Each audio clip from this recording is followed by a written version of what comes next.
The steel beam came crashing down 30 feet above us, with a sound like the world breaking apart. "Move!" I screamed, shoving two of my workers clear as 3 tons of unforgiving metal tore through the temporary supports. The scaffolding collapsed in slow motion, a spiderweb of steel and aluminum disintegrating before my eyes. I dove behind a concrete pillar as dust and debris exploded across the site. The ground shook beneath my feet, the unfinished skeleton of Building 17 groaning like a wounded beast. When the rumbling stopped, the silence was worse. "Carlos? Eddie?" I called out, my voice rough with concrete dust. I stumbled forward, heart hammering in my chest. "Anyone hurt?"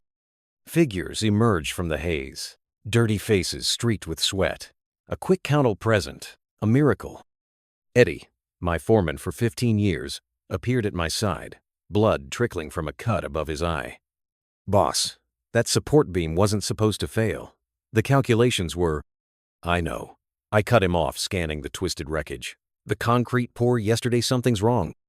I knelt beside a chunk of fractured foundation, running my fingers over the surface, feeling what no blueprint could show me. 25 years in construction had taught me to read concrete like others read books. This batch had set too quickly, compromising the entire structural integrity. "Clear the site," I ordered, standing up. "Call the engineers. Get the mix analysis from the supplier." "Miguel," Eddie said quietly, "the client's representatives are coming at 3 for an inspection. 4 hours from now." I checked my watch. 11:17 a.m. In 4 hours, the Riverview development investors would arrive expecting progress, not catastrophe. $600 million, 3 years of planning, and the futures of 200 workers hung in the balance. "Tell them we're postponing until tomorrow." "They won't like that." "I don't give a damn what they like," I snapped, then immediately regretted it. "Sorry, Eddie. Just get everyone to safety. I'll handle this." As the workers evacuated, I moved deeper into the unfinished structure, mentally calculating load distributions and stress points. The east section's foundation was solid. We could salvage this, but only if we acted immediately. I made 4 calls, to our engineers, the concrete supplier, my structural team, and finally to Sarah, my wife of 20 years. "I'll be late," I told her, eyes fixed on the collapse section where I could now see hairline fractures spreading like veins through the support column. "How late?" she asked, and I could hear her shuffling papers in her office downtown. "Won't make it to the hotel by 3. Maybe not until right before the gala." Her silence spoke volumes. "Miguel, you promised. All the foundation board members will be there. We've been planning this for months." "I know." I watched as my remaining crew secured the perimeter. "But if I don't fix this now, there might not be a project left to celebrate." After a long pause, she sighed. "Do what you need to do. Just try to clean up before you come. The Grand Meridian is, you know." I knew. The city's most exclusive hotel, where even the doormen wore suits that cost more than my first car. "I'll do my best," I promised. But 4 hours later, covered in sweat and grime, my hands raw from moving reinforcement bars and testing new concrete mixes, I knew my best wasn't going to be enough. We'd stabilized the structure barely, but at enormous cost in time and materials. The investors' inspection had been rescheduled, but the gala couldn't be. I stood beside my truck in the construction site parking lot, staring at my reflection in the window. My once white shirt was torn at the shoulder and gray with concrete dust. My work jeans were stained with hydraulic fluid and mud. Even my face looked like a battlefield, streaked with sweat-carved paths through the dust. There was no time to go home and change. The gala started in 90 minutes, and Sarah would be waiting.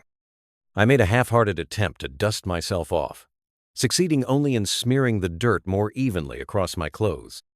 With a resigned sigh, I climbed into my truck, not the sleek company SUV that normally carried me to meetings, but my personal vehicle, a 10-year-old Ford F-150 with construction equipment rattling in the bed.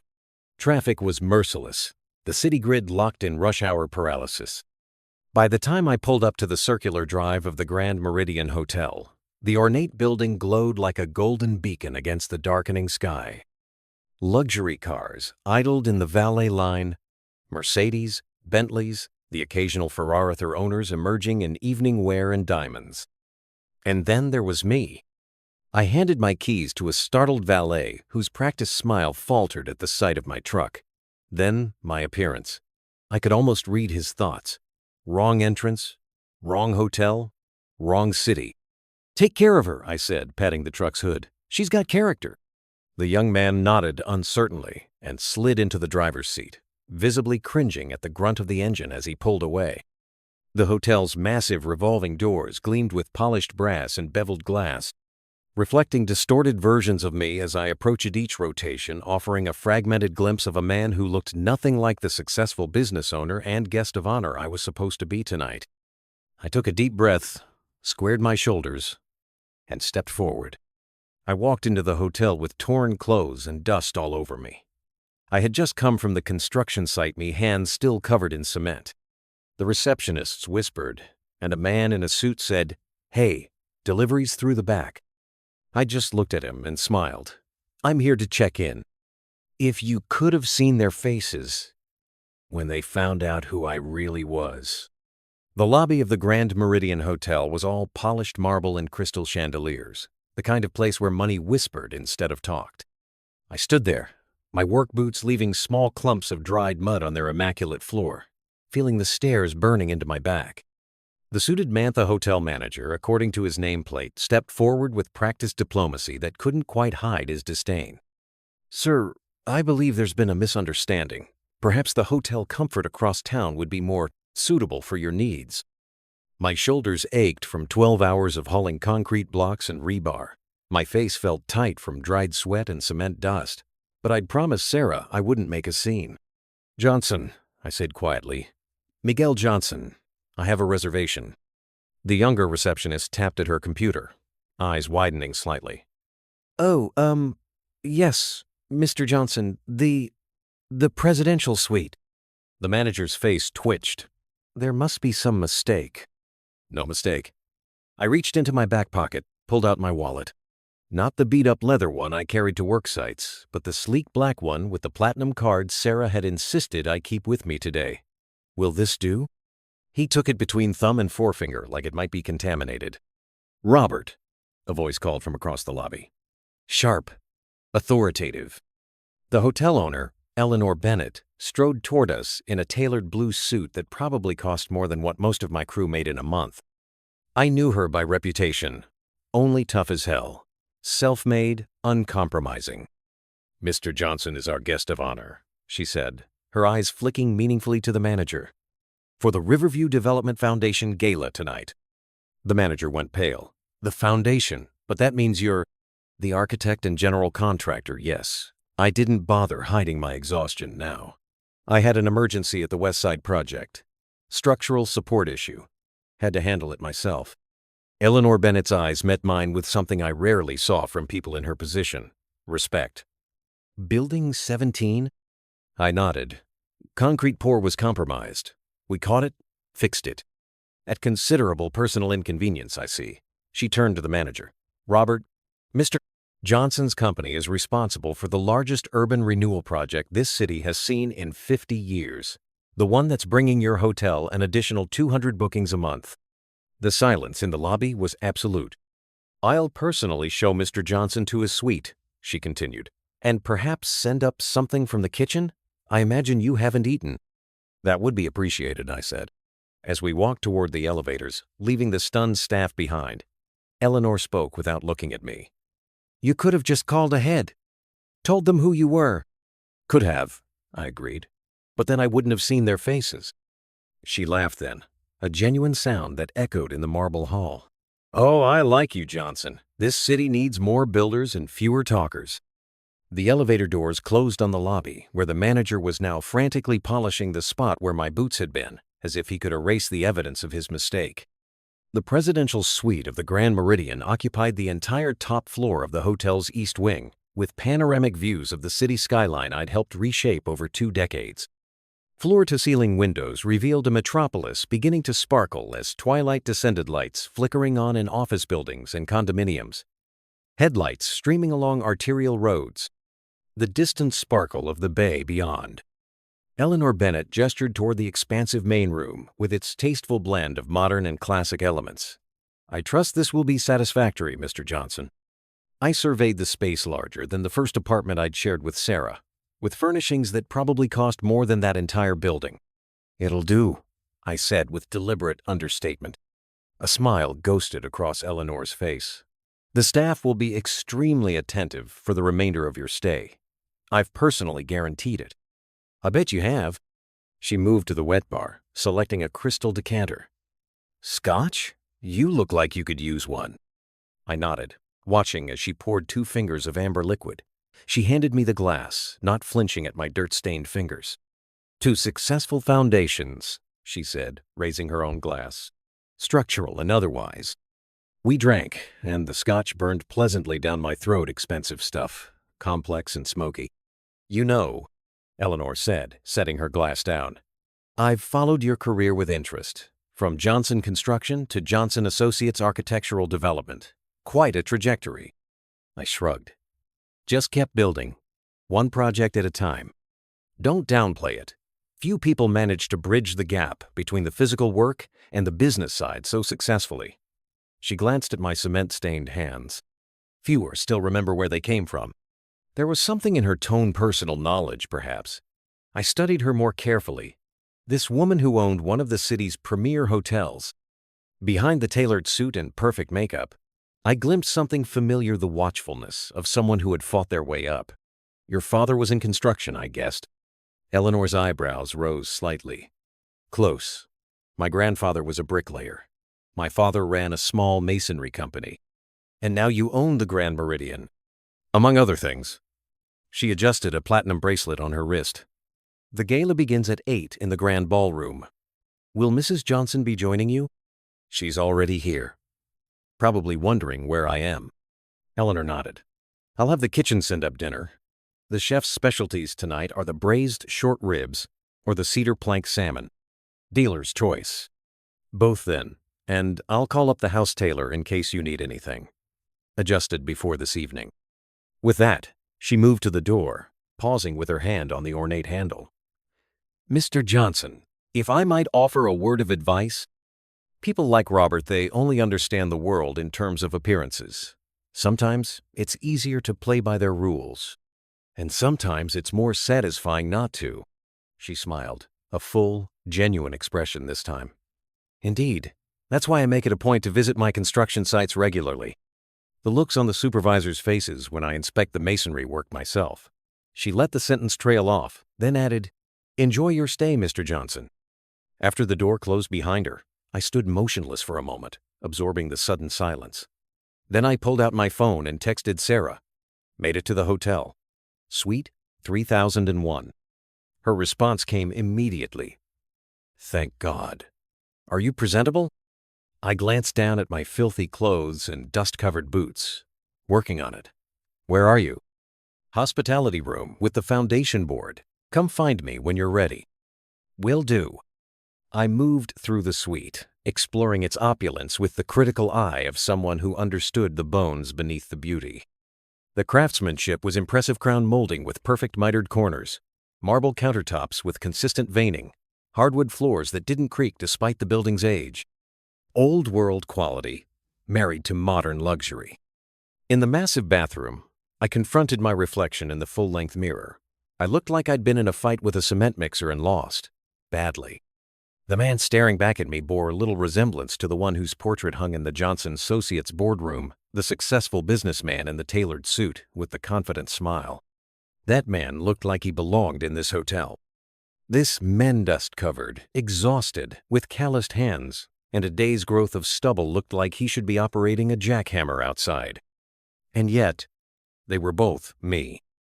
I stripped off my ruined clothes and stepped into the shower, letting scalding water sluice away the physical evidence of the day's crisis. As steam filled the marble enclosure, I replayed the scene in the lobby. The manager's thinly veiled contempt, the receptionist's whispers. It wasn't the first time I'd been judged at a glance, and it wouldn't be the last. But it never failed to ignite that old, familiar Angera pilot light that had been burning since childhood. The first time I understood what it meant to be judged by appearance, I was 12 years old, accompanying my father to a client consultation in Pacific Heights. Dad had been hired to repair a garden wall damaged in a minor earthquake, simple masonry work. But the client was wealthy, and the job paid well. We arrived in Dad's work truck, and I remembered feeling proud to be accompanying him, wearing the small tool belt he'd made for me. The client opened her door, took one look at us standing on her pristine porch, and immediately frowned. "You're the workers?" she'd asked, the pause infinitesimal but unmistakable. "Miguel Johnson, ma'am," my father had replied politely. "We spoke on the phone about your garden wall." She'd glanced from his worn canvas work jacket to his calloused hands, then to me. "I see. Well, the garden entrance is around the side." As we walked the perimeter of the enormous house to reach the damaged wall, I'd asked, "Why couldn't we go through the house, Dad? It would be faster." My father had been quiet for a moment, then said simply, "Some people think workers don't belong in the main house, Maijo. But it's just walking through. It's not about the walking. It's about what we represent to them." He tapped my chest. "Remember this, Miguel. What you are is not what you wear, or how dirty your hands get making an honest living. Never forget your worth, even when others can't see it."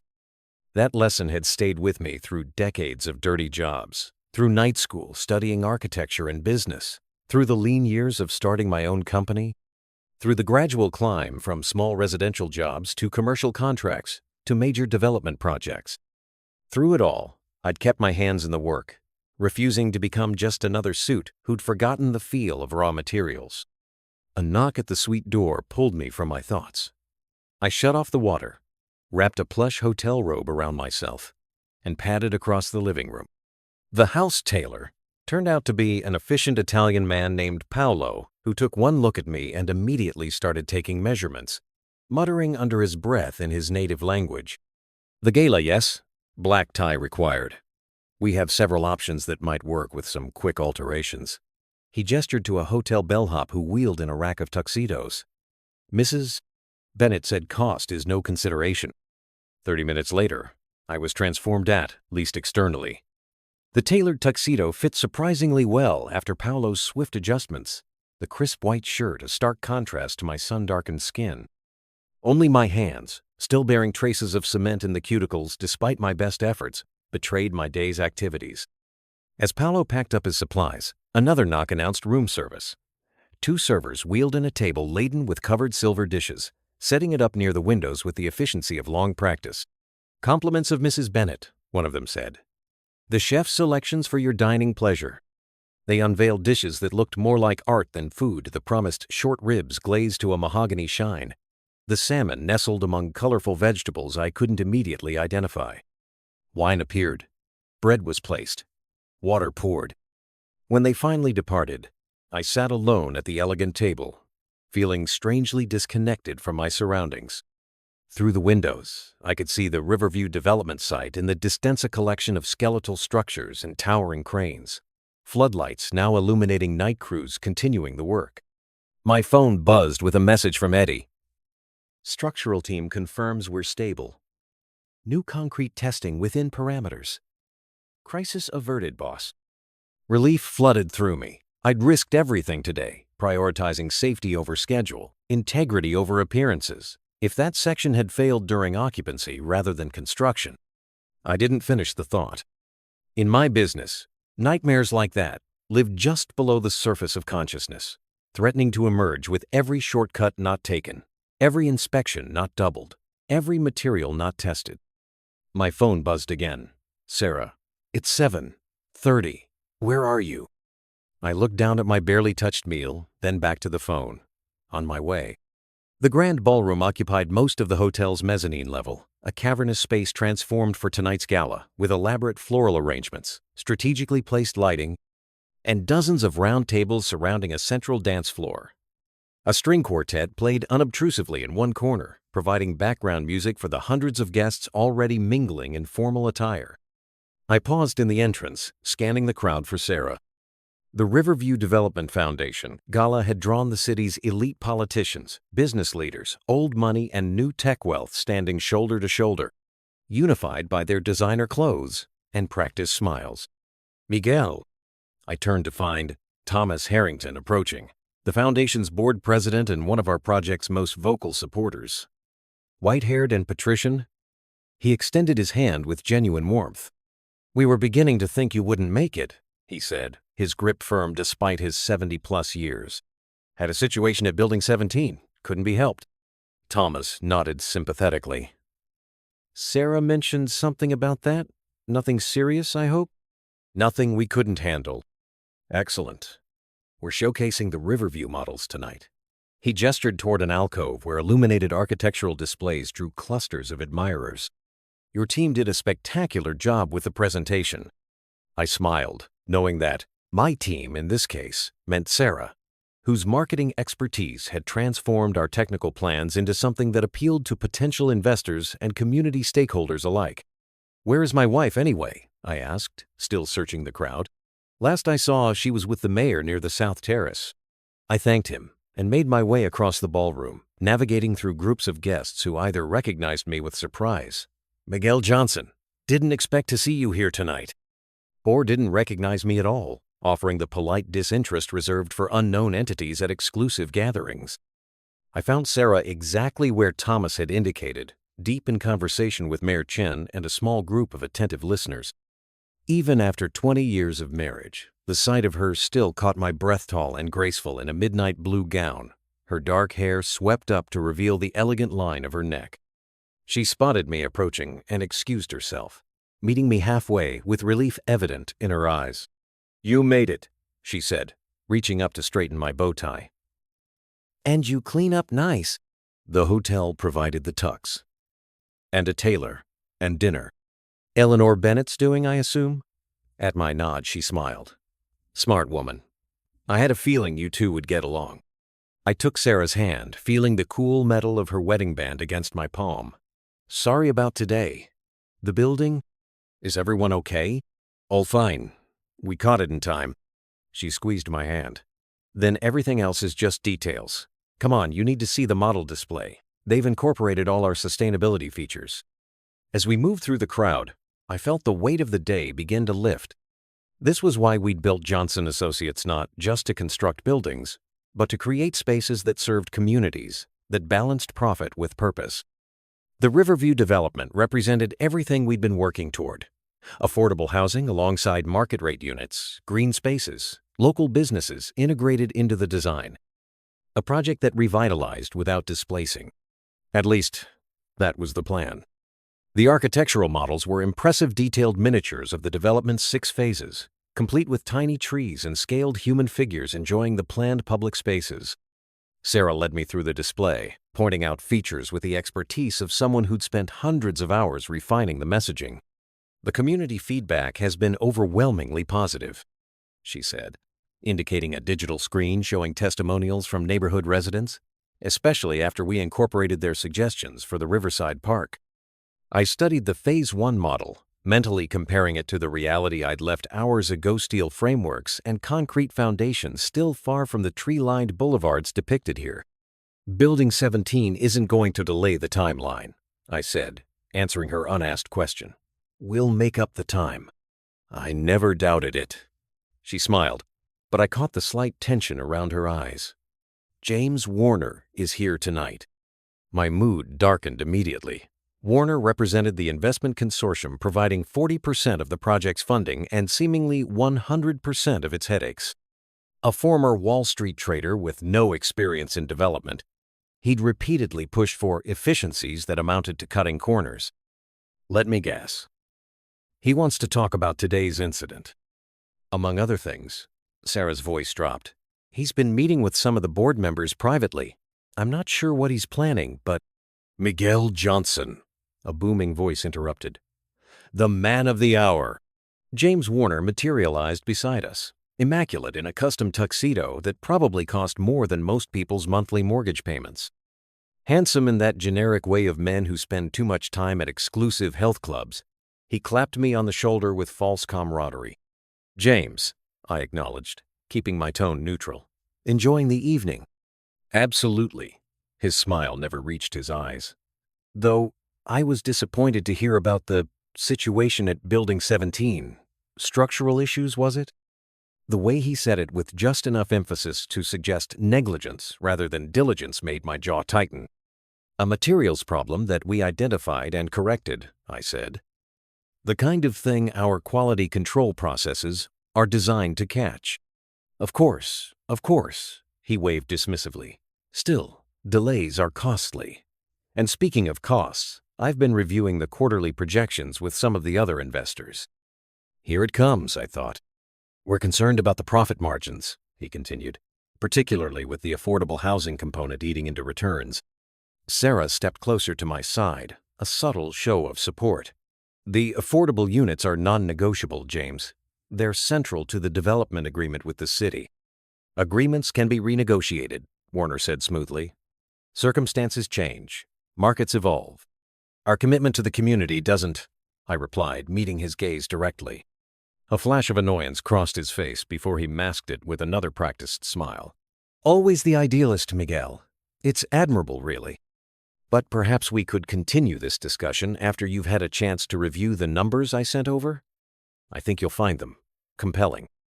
Before I could respond, he was pulled away by another guest, leaving a trail of expensive cologne and unspoken threats in his wake. When did he send numbers? I asked Sarah. This afternoon, while you were dealing with the construction crisis. She sighed. I've looked at them. They've reconfigured the entire east section to eliminate half the affordable units, replacing them with luxury condos. My hands clenched involuntarily. That's not happening. I know, but he's been working the board all evening, Miguel. We need to counter whatever he's telling them. I scanned the room, noting the clusters of conversation, the subtle power dynamics at play. This was Sarah's world more than mine, the networking, the politics, the careful cultivation of relationships. She'd grown up in it, the daughter of a prominent real estate attorney, while I'd learned it late and never with her natural grace. What do you need me to do? I asked. Just be yourself. Remind them why they believed in this project in the first place. She smiled, touching my cheek affectionately. Your authenticity is your superpower, you know. These people spend their lives surrounded by yes-men and flatterers. They respect someone who says what they mean. Over the next hour, Sarah guided me through a strategic circuit of the ballroom, reintroducing me to board members and key stakeholders, allowing me to share my vision for Riverview in my own blunt terms. I spoke about community integration, sustainable design, and the moral imperative of mixed-income development. Some listened politely, others with genuine interest. A few, I suspected, had already aligned with Warner's profit-first approach. By the time dinner was announced, I was mentally exhausted. The day's physical toll, combined with the evening's social demands, left me yearning for the solitude of the construction site, where problems were concrete rather than conceptual. We found our seats at the head table places of honor that positioned us alongside the mayor, Eleanor Bennett, and Thomas Harrington. James Warner, I noted with satisfaction, was seated at a different table, though his calculated glances in our direction suggested he was far from conceding defeat. As the first course was served something delicate, involving raw fish and microgreens, Thomas leaned toward me.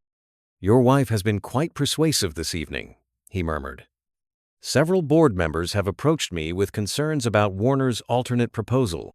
And, I prompted, and I've reminded them that the Foundation's mission is revitalization with integrity, not gentrification. He sipped his wine appreciatively. Though Warner makes a compelling financial case, Mayor Chen joined our conversation. The city remains firmly committed to the original development plan, Mr. Johnson. The affordable housing component was key to the council's approval. The council can still be swayed, I pointed out, especially with election season approaching. The mayor smiled thinly. True, but so can voters, and I've found that constituents have long memories when it comes to broken promises about their neighborhoods. Eleanor Bennett, seated across from us, had been listening silently. Now she spoke, her voice pitched for our table alone. What Mr. Warner fails to understand, she said, cutting her food with precise movements, is that sustainable development requires community buy-in. I've seen dozens of projects flame out because developers prioritized short-term profits over long-term integration. Thomas nodded agreement. The Grand Meridian itself is proof of that philosophy. 20 years ago, this neighborhood was in decline. Eleanor renovated this hotel as a catalyst for revitalization, not an island of luxury. I looked at Eleanor with new respect. "I didn't realize you were the driving force behind this district's renewal." "Few do," she replied. "They see the result, not the process, not the years of community meetings and compromise and careful growth." The conversation continued through dinner, touching on urban planning, architectural innovation, and the changing face of the city we all, in our different ways, had helped to shape. For the first time that evening, I felt myself truly engaged, the earlier tensions receding as I found common ground with these influential allies. When Thomas rose to officially welcome everyone and introduce the evening's program, the ballroom quieted respectfully. He spoke eloquently about the Foundation's history, its partnership with Johnson Associates, and the transformative potential of the Riverview development. "And now," he concluded, "I'd like to invite Miguel Johnson, the visionary architect and builder behind this project, to share a few words about what Riverview means for our city's future." A spotlight found me as applause filled the room. Sarah squeezed my hand encouragingly as I stood and moved to the podium.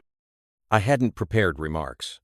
Public speaking had never been my forte, preferred to let my work speak for itself. But looking out at the expectant faces, I knew this moment mattered. The Riverview Development Foundation Gala was everything I hated: penguin suits, fake smiles, and people who talked about uplifting communities while never having set foot in them. But Sarah had insisted. "You need to be there," she'd said. "Not just your money or your company name. You." So here I was, uncomfortable in a tuxedo that cost more than my first car, nursing a whiskey at the bar while watching San Francisco's elite congratulate themselves on their philanthropy. "Mr. Johnson," a voice said behind me, "I believe we have some unfinished business." I turned to find Robert, the hotel manager from earlier, standing rigidly at attention. His smile never reached his eyes. "The hotel would like to extend its sincerest apologies for this afternoon's misunderstanding." "No harm done," I said, though we both knew that wasn't true. His eyes flicked to my now clean hands holding the crystal tumbler. "If I may ask, why didn't you simply identify yourself? Surely you must be accustomed to certain assumptions."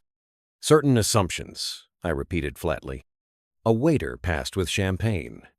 I set down my whiskey and took a glass, buying time. "When I was 16, I finally said, my father and I walked into a bank to get a loan to fix our roof. We'd just finished a job looked a lot like I did today. They made us wait 2 hours, then turned us down. No explanation." Robert shifted uncomfortably. "A week later, my father put on the only suit he owned and went back. Clean-shaven, hand-scrubbed raw. Got the loan in 20 minutes. I looked directly at him. That lesson stuck with me." Before he could respond, commotion erupted near the entrance. A small group of protesters had somehow made it past security, carrying signs about gentrification and displacement. "The Riverview project is killing our neighborhood," a young woman shouted before security guards began escorting them out. I recognized her, Maria Delgado. Her grandmother owned a small grocery store in the development zone. "Excuse me," I said to Robert, setting down my glass. I crossed the ballroom, aware of the eyes following me. Eleanor Bennett intercepted me halfway. "Security has it handled," she said quietly. "Those are my neighbors," I replied. "Not a security issue." Outside, in the hotel's circular driveway, the protesters were being herded toward the street. I caught up just as Maria was arguing with a guard. "Maria," I called. She turned, her anger momentarily replaced by confusion. "Mr. Johnson, what are you doing here with them?" I gestured for the guards to step back.